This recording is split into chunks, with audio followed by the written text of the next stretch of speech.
On a typical sunny day in Seattle, people were enjoying themselves at the beach. But 7-year-old Tony had dug his nails into the sand, trying to bury himself alive.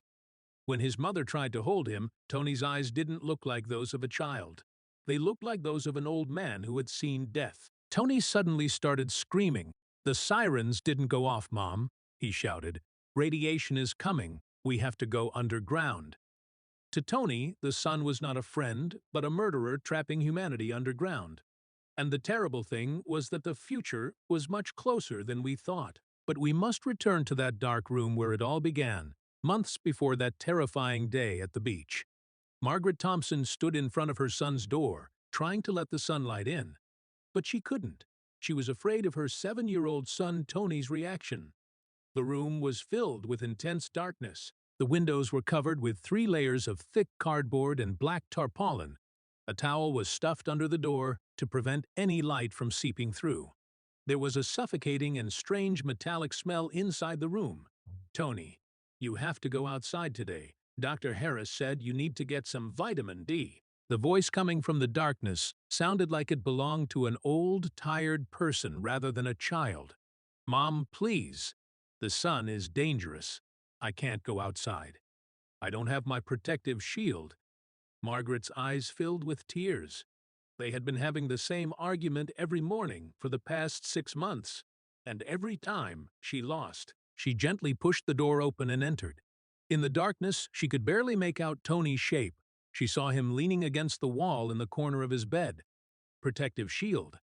It wasn't the first time Margaret had heard that word. Tony had been talking about something called a protective shield for a long time. No one had figured out what it meant yet. Tony raised his head and looked at his mother, his eyes shining in the dark, unsettled Margaret. It wasn't normal for a 7-year-old child to look like that. "Everyone used to have it, Mom. There was an invisible layer on human skin. It blocked radiation. But then there was a big burn, and then everyone lost it." "Tony, that didn't happen. The world is safe. The sun is still the same." The child shook his head. But he was sad. "No, Mom, it hasn't happened yet. But it will. I saw it every night. The sky turned red. People ran home screaming, but it was too late." Margaret couldn't take it anymore. She knelt down and hugged her son. Tony's body was cold, as if he had never felt the sun's warmth. "I love you. Please talk to me. What is wrong with you?" Tony leaned on his mother's shoulder. "Mom, I wish you knew, but you can't understand, because you are a surface person. You were born above. But I am different. I am one of the down below." Tony's problem started when he was 3 years old. It started with small things. He didn't want to go outside on sunny days. He refused to play in parks. Margaret and her husband David thought it was just shyness. But by the time he was 5, the situation became uncontrollable. One summer morning, David opened the window to let in some fresh air. Tony was sleeping in his room. The sun's rays hit him. Tony's scream echoed throughout the house. The child was writhing in bed. He was covering his face with his hands. "It is burning. My skin is burning. Stop it, Mom." David immediately closed the window. But Tony didn't calm down. His eyes were wide with fear. He was breathing rapidly. Margaret tried to calm him down. "The sun didn't burn you. Your skin is fine. Look, there is nothing wrong with you." But Tony wasn't looking at his mother that way. He looked at her as if he didn't recognize her. "Why aren't the sirens going off? The surface is exposed. Everyone will die." David and Margaret froze. Sirens. Tony had never used that word before. "What sirens?" David asked, his voice trembling. Tony closed his eyes. His body relaxed, but he continued to speak, as if he were speaking from another place, another time. "After the Great Burn, we went underground. We built cities, layer by layer, deeper and deeper, and we set up sirens. When the radiation levels dropped, the sirens would sound. Then it was safe to go to the surface. But only for an hour. After an hour, they would sound again, and everyone had to go back down." From that moment on, Margaret and David understood that everything had changed. This wasn't just a fear. It was a memory. In the months that followed, Tony's behavior became even stranger. He tried to close every window in the house. Curtains weren't enough. He brought cardboard, taped it down. If light still got in, he added a blanket. Windows are weak points. Radiation pierces windows first, then it pierces the air and our skin. David stopped him. Tony, stop being ridiculous. There is no radiation. There is only the sun outside. Tony looked at him with pitying eyes, as if he were talking to a stupid child. Dad, the sun is the source of radiation. The sun used to be a friend to the world. But then it changed, and the surface is no longer habitable. Margaret grew more anxious as she listened to these conversations. She took Tony to a child psychologist. Dr. Elena Martinez was Seattle's best child therapist. After the first session, the doctor called Margaret into her office. "Mrs. Thompson, Tony's behavior is at an alarming level. But I don't see any physical issues. His brain appears healthy. No signs of trauma." "Then what is the problem?" Margaret asked helplessly. "It might be some kind of fantasy. He has a very detailed imaginary world. Some children create such things to escape reality." "But why would he escape? We take good care of him. We love him. He lacks nothing." Dr. Martinez hesitated. "It might be a memory from a past life." Margaret's heart stopped. "You are a scientist. Do you believe in reincarnation?" "Yes, I am a scientist. But sometimes there are things science can't explain. What Tony describes is very detailed and consistent. And most importantly, he believes it. He is not just acting. He is genuinely afraid." That night, Margaret woke up to Tony's screams. She ran to the child's room. Tony was sitting on the bed. His eyes were open, but he seemed to be asleep. The sky is turning red, first the clouds. Then the air, everything became like fire. People are screaming, "Go underground, go underground." But not everyone can fit there. There are too many people. There is not enough space. Margaret held him. "Tony, you are just having a dream." But Tony turned his eyes to his mother, and Margaret understood at that moment. It wasn't a dream, it was a memory. "Mom, I came to warn you. You need to prepare. Because the great burning is coming." Tony's drawings changed everything. One morning, while cleaning her son's room, Margaret found a notebook under the bed. The pages were filled with strange, complex drawings. On the first page was a circle, but inside the circle were layers. The first layer was labeled surface. It was crossed out in red pen. A large X had been placed over it. The second layer read, "Safety Zone, Level 1. The third layer was deeper, Life Zone Level 5. And at the very bottom, in small letters, Core Level 50. This is the new world." It read. Margaret showed the notebook to David. Her husband grew uneasy as he looked at the pages. "This is an underground city plan. It is drawn in great detail," he said. The next pages were even more disturbing. Tony had drawn buildings. But they weren't normal buildings. There were tunnels dug into the ground, structures built layer upon layer. Some pages had people on them, but Tony had labeled their clothing protective suits. He had drawn metallic, full-body face, covering masked outfits. One page had a particularly striking drawing. Tony had drawn the sky. But the sky wasn't blue. It was red-orange, like a cloud of fire. And below there were small human figures. They were running. Some had fallen. Some were crossed out. David pointed at the drawing with his finger. "What is this?" Margaret turned the page. On the back was Tony's handwriting. It was childish but clear. "The Great Burn, Day 1. The sun exploded. People fled, but most died. Our skin is burning. They can't breathe. Only those below survived." Margaret took the notebook to Dr. Martinez. The psychologist studied the drawings for a long time. He took off his glasses and rubbed his eyes. "This is an extraordinary drawing. Very advanced for a 7-year-old. There is architectural perspective. There is a sense of scale, and most importantly," he looked at Margaret. "Most importantly," Margaret's voice trembled. "These drawings bear the mark of trauma. I see traces of a real disaster. But Tony has never experienced anything like that in his life." Dr. Martinez took a deep breath. "There are two possibilities. Either Tony has a very powerful imagination, or he has memories from another life." Margaret shook her head. "Doctor, please. Reincarnation can't be real. I used to think that way too. But now there is a research unit at the University of Virginia. Dr. Jim Tucker runs it. They study children's memories of past lives. There are documented cases. These cases have been verified by scientific methods." Margaret covered her face with her hands. "If this is true, If Tony really remembers another life, then is the disaster he describes real too? Dr. Martinez didn't answer, but his silence was enough. That night, Margaret had a long talk with Tony. They sat side by side in the child's room, in the dark. "Tony, I saw your drawings. I saw the underground city. Tell me about it." Tony rested his head on his mother's shoulder. His voice was tired. It was as if he had come a very long way. "Mom, it was huge. At first, people panicked.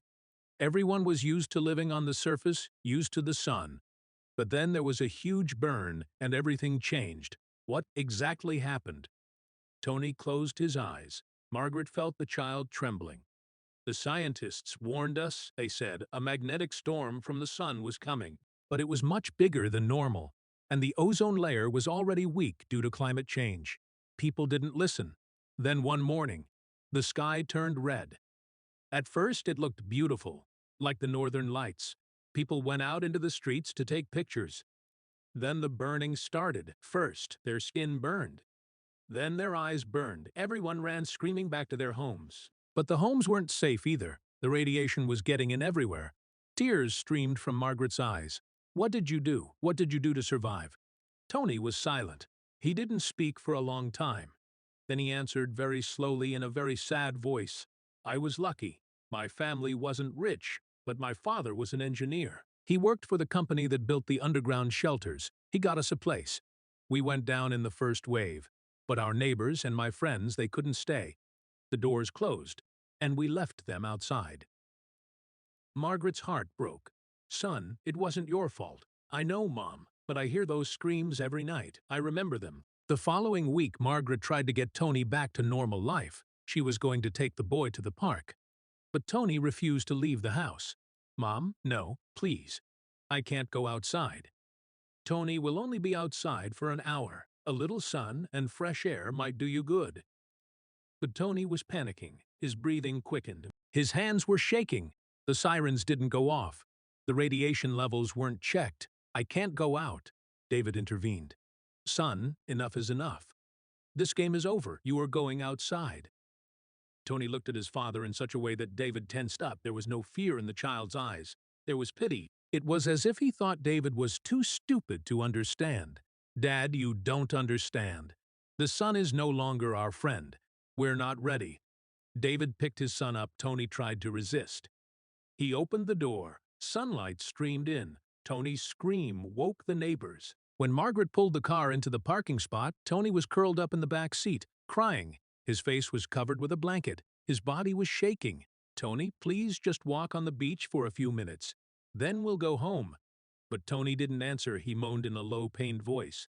David got out of the car. He opened the back door. He picked Tony up. The child didn't resist, but his body was stiff as if he were dead. When they got to the beach, David laid Tony down on the sand. Margaret came right over. She put on sunscreen. She put on a hat. She gave him sunglasses. "Look, you don't have to be afraid. The sun can't hurt you." Tony slowly raised his head. He looked at the sky. His eyes widened. "Mom, the sky is changing color." Margaret looked up. The sky was a little more orange than usual. The sun was about to set, but there was nothing dangerous. "Tony, it is just sunset. It happens every evening." But Tony had stood up. He was looking at the beach. People were sunbathing. Children were playing. It was a normal summer day. Tony covered his face with his hands. "No, no, no. It is starting. It is starting again." And then he fell to his knees. His hands were in the sand. He couldn't breathe. "My skin is melting," he screamed. Margaret and David panicked. They tried to hold Tony, but the child was trying to bury himself in the sand. "We have to go down to level 5, or we'll all die." People began to gather around them. Someone called an ambulance. Tony's screams continued, and then suddenly stopped. His eyes closed. His body went limp. He had passed out. They went to Seattle Children's Hospital, to the emergency room. Tony woke up in a room with white lights. His first reflex was to scream. "Close them, please." Margaret was holding her son's hand. Her eyes were swollen from crying. "Tony, calm down. You are safe in the hospital." But Tony didn't calm down. He turned his head from side to side. He could see the window. The blinds were open. It was still. Daylight outside. Close the window. Close it now. Pediatrician Dr. Sarah Chen entered the room. She reviewed Tony's test results. Mr. and Mrs. Thompson, Tony has no physical problem. There are no burn marks on his skin, no radiation exposure. His blood values are normal. Then what happened? Why did he react like that? Dr. Chen hesitated. It could be a psychological reaction. He is having a very strong panic attack.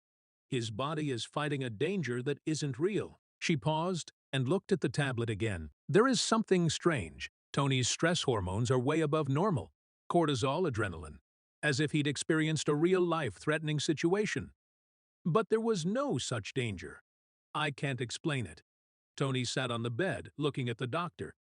No one can understand me because you live in the past. I remember the future. Dr. Chen was stunned. The future? What do you mean? Tony took a deep breath. I came here to warn everyone. The great burn hasn't happened yet, but it will soon. And people aren't ready. There are no underground cities, no protective technology. Everyone will die. Dr. Chen, Margaret, and David didn't know what to say. Tony, when did these memories start? When I was born, when I took my first breath, the sunlight hit my face. And in that moment, I remembered everything. I remembered death. After leaving the hospital, Margaret made a decision. She would take Tony to Jim Tucker, the reincarnation expert at the University of Virginia. If there were answers, he could find them. David reacted strongly to this. Margaret, if you are serious, this is crazy. Are we going to take our son to the other side of the country and tell him, you came from another life? What else can we do? Tony is suffering. He is getting worse every day. Normal treatments aren't working. Maybe this really could be something different. David shook his head. Then what? What if this doctor also studies Tony as a special case? What if he treats him like a lab rat? I can't accept that. But Margaret was determined. Then I'll take him. If you don't want to, I'll go alone. 2 weeks later, Margaret and Tony flew to Virginia. Dr. Tucker greeted them in his office on the university campus. The walls of his office were covered with children's drawings. Tony, I've been looking forward to meeting you. Tony entered the room. He looked at the drawings on the walls. He stopped and pointed to one. Is this drawing an underground tunnel? Dr. Tucker smiled. Yes, an 8-year-old child from India drew it. He, like you, carried memories from another place. Tony turned to the doctor. Do you believe in other lives? I am a scientist, Tony. I believe in evidence. And for 40 years, I've studied over 2,500 cases. Children have told me about places they've never been, lives they've never lived. And I've verified many of them. Tony closed his eyes. He seemed to relax. Then I am not crazy. No, you are not crazy. You are a different kind of child. Over the next 3 days, Dr. Tucker had long sessions with Tony. He recorded everything. He noted every detail. Tony told him about the Great Burn. He told him about the underground cities. He told him about the protective teams, the sirens, and the radiation levels. But something else caught Dr. Tucker's attention the most. Tony, past life memories are usually something left behind. A restless spirit returns. It completes an unfinished task. Why did you come back? Tony was silent for a long time. He was looking out the window. The sun was setting. The sky was orange. After the Great Burn, very few people survived, and they lived underground for centuries without ever seeing the sun. And one day we realized we had forgotten what was above. We had forgotten the trees. We had forgotten the ocean. We had forgotten the sky. We were just living in darkness, and that was worse than death. Dr. Tucker leaned forward. That is why you came back, isn't it? To warn us. Tony nodded.